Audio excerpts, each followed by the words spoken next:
जब कभी भी हम लोग स्वास्थ्य के बारे में बात करते हैं और स्वास्थ्य को जब हम लोग समझने का प्रयास करते हैं तो स्वास्थ्य कोई ऐसा टॉपिक नहीं है जिसको आप एक एंगल से देख करके समझ सको। We have to think about holistically.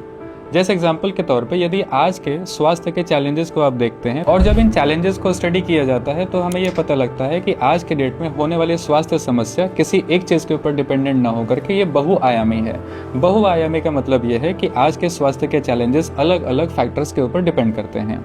जैसे हो सकता है कि आपकी जो प्रॉब्लम है स्वास्थ्य की वो आपकी दिनचर्या से रिलेटेड हो, यानी कि आपके लाइफस्टाइल से रिलेटेड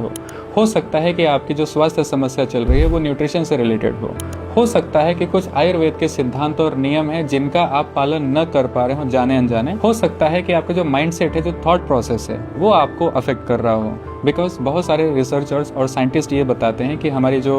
80-90% बीमारियां हैं ये बीमारियां साइकोसोमैटिक हैं, यानी कि जो हमारा माइंडसेट है वो उसमें बहुत क्रूशियल रोल प्ले करता है। तो जब हमें अपने स्वास्थ्य को उत्तम स्थिति में रखने की बात आती है तो हमारा ऐसा मानना है समायो ग्लोबल में कि इसको हम किसी एक अप्रोच से या एक तरीके से हल ना करके यदि हम इसको होलिस्टिकली देखें और होलिस्टिक अप्रोच अपनाएं तो कोई भी व्यक्ति अपने स्वास्थ्य को उत्तम स्थिति में रख सकता है। क्योंकि प्रॉब्लम एक जगह से रिलेटेड नहीं है, प्रॉब्लम एक जगह से शुरू नहीं हुई है, प्रॉब्लम के कई सारे फैक्टर्स हैं। यदि हम उन फैक्टर्स को समझें और उन फैक्टर्स को स्टडी करके हर एक लेवल पे काम करें तो शायद मुझे ऐसा लगता है कि हम लोग उत्तम स्वास्थ्य की स्थिति को अपना सकते हैं, प्राप्त कर सकते हैं। और यही समायो ग्लोबल में हमारा कॉन्सेप्ट है, एक होलिस्टिक अप्रोच आपको देने का,